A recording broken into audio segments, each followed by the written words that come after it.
Hey ladies, so summer's coming and we know what that means. That means more sweat, longer days of us being outside, and more chances of us having odor down there. Today, we're going to talk about how to decrease these vaginal odors during very hot summertime and honestly throughout the year. Let's get into it. First, my name is Adetutu, and I am a board-certified women's health nurse practitioner. And on this channel, we talk about all things related to women's health. That is obstetrics, which is pregnancy-related, postpartum, which is after pregnancy, and then gynecology, which is everything outside of pregnancy, which we are discussing today. If that is of an interest to you, go ahead and click that subscribe button for more.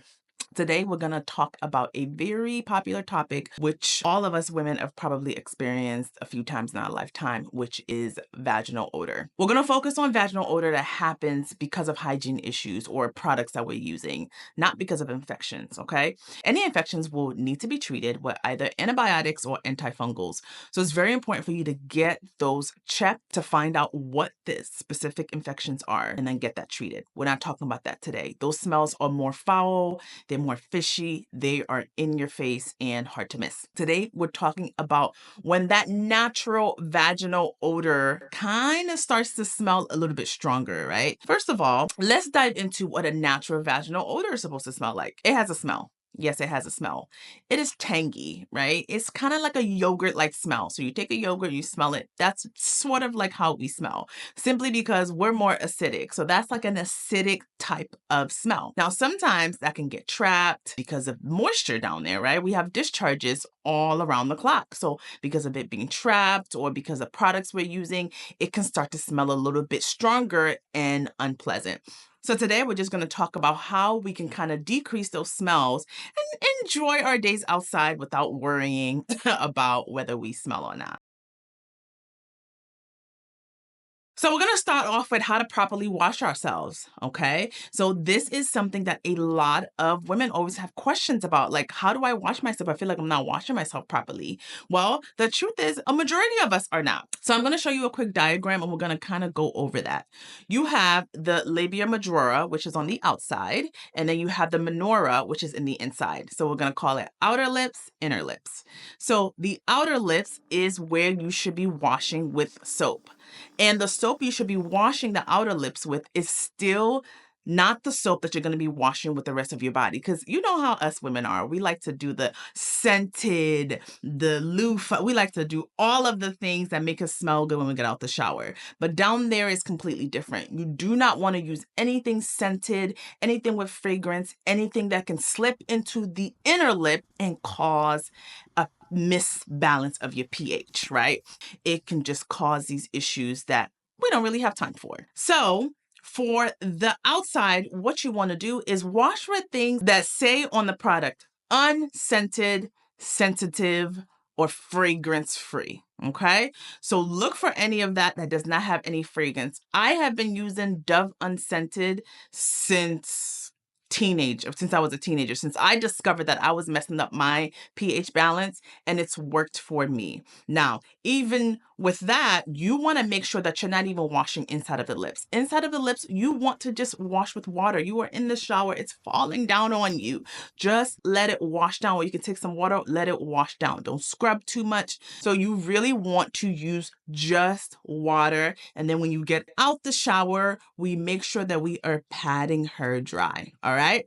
Now, for a lot of us, women who have we got some meat on our thighs, right? You can use products such as witch hazel, which are very good because what they do is they can dry up the areas where moisture can harbor in. And moisture can harbor in that area, which is the inner thigh area. So you can use witch hazel to wipe that area when you get out the shower.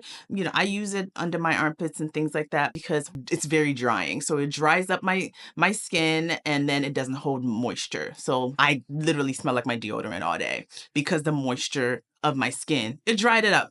Okay. Witch hazel is my go-to. It's amazing. Use it for boys too. I use it for my son because boys, y'all, boy moms. Do you get away from your children and you're like, my goodness, what have you been doing out there?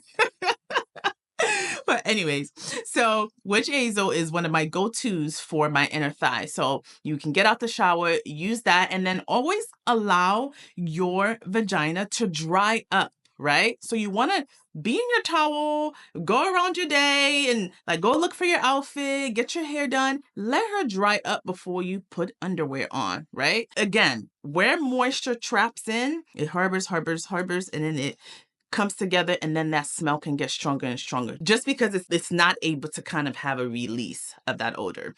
Which leads me next to hair. Okay. As we know, you have hair on top of your head, right? So if you don't wash your hair, what happens? Like it starts to have a smell, right? Because it's collecting all the products and everything that you've been putting in. So sometimes, unfortunately, it is the same for us down there. So I always advise that you do not have to shave all the way. You do not have to shave and go commando. You can just trim. Trimming, right? If you just trim a little bit, get some scissors and trim, that can decrease your odor simply because you don't have more things down there that's collecting the discharge, which can cause the smell. All right. And again, make sure that when you are using the bathroom, you are always wiping from front to back. Okay. Front to back. This is something that is very important because our feces, which is our poop, harbors bacteria, right? So if you are wiping to the front, you are going to give yourself an infection. And of course, poop has a smell. So then automatically your vagina is going to have a smell. And then I kind of already mentioned this, which is letting your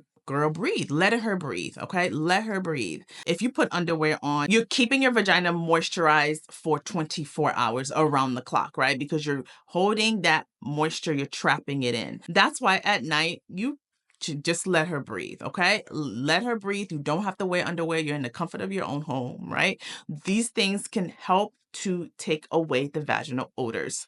Okay. And then that leads us to your showers. You should be showering because think about it. We'll always have this discharge, right? Now, because you always have a discharge, there's a chance of you trapping odors. So when you wake up, you shower and you clean yourself nice and clean. And then the next cycle of the discharge comes, right? And you go out, you go to work, you go to school, you go on about your day, you come home, you shower. So some people do twice a day. Some people say once a day when they come home is enough, but make sure that you are showering. Make sure that you're showering at least once a day. This will help to decrease that odor, especially in the summertime where we're sweating and we're in our clothes because we're outside and, we're wearing bathing suits, which are thongs. And if you can please, do the little, what do you call it? Boxer shorts, do the bathing suits that are literally not so tight. You want to not wear tight clothes, all right? You don't want to wear too much tight clothes. Those can cause your pH balance to be off, and it can honestly cause a yeast infection as well. Which leads me next to what type of underwear you should be wearing, okay? Now, you should be wearing 100% cotton underwear, okay?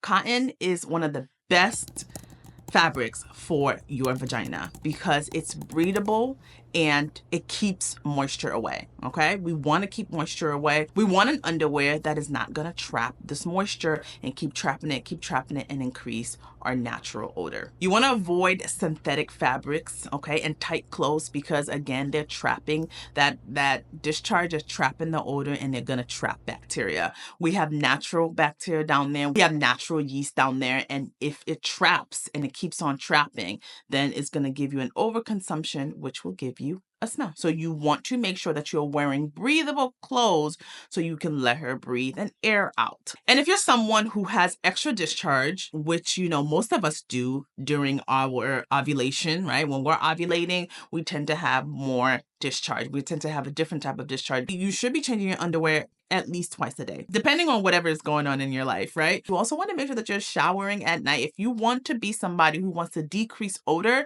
you want to be showering at the end of the day, right? And the beginning as well.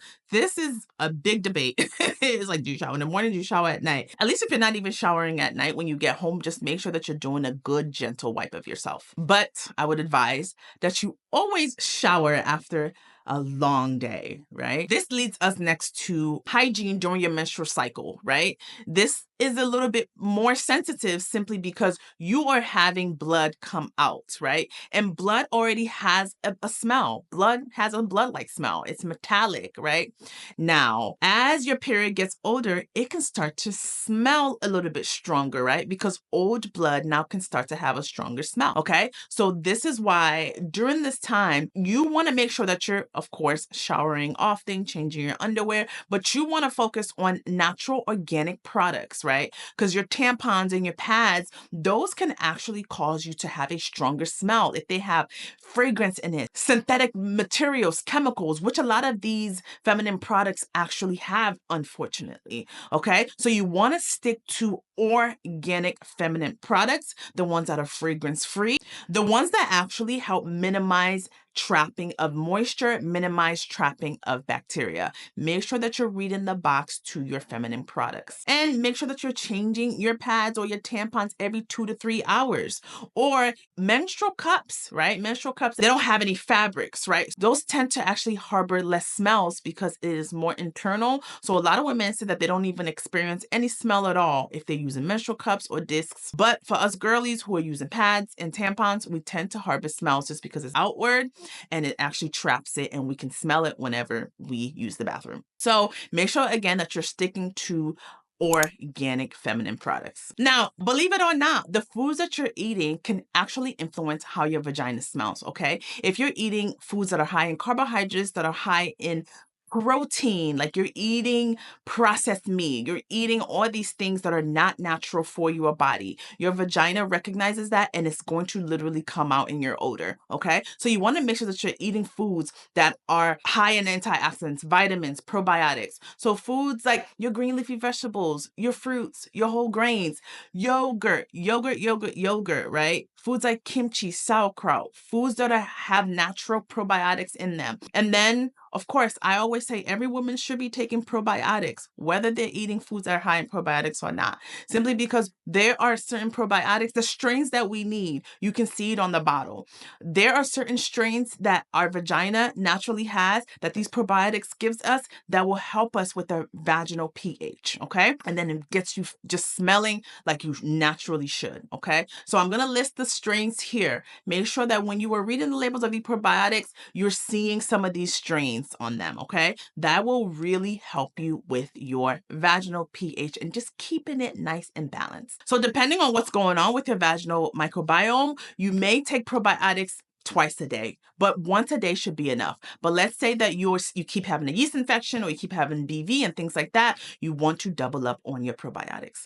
That leads us next to other small but powerful habits. Make sure you're drinking a lot of water, right? Think about it. You're drinking a lot of water. You are diluting, your discharge. It's not being concentrated. Have you ever been so dehydrated and you peed and it has that strong smell? That's the same thing for your vaginal microbiome, okay? Make sure that you're drinking a lot of water. You are doing things such as urinating after sex, cleaning yourself after sex. Use water-based lubricants during intimacy. You don't want to use anything that can cause any disruption in your pH. And we mentioned this already, but decrease wearing thongs. Thongs are literally vagina's nightmare, right? Just the mechanism of it, just like it's moving, it can move things from the back to the front, to the back to the front. And also, it's also very important for you to have vaginal wipes for when you go out, right? So unscented, fragrance-free vaginal wipes so that you're making sure that you're wiping from front to back and you're getting any of these feces or anything that is down there before you can take your shower when you get home. Okay, so that is all the quick tips, all right, to help you stay fresh during the summer.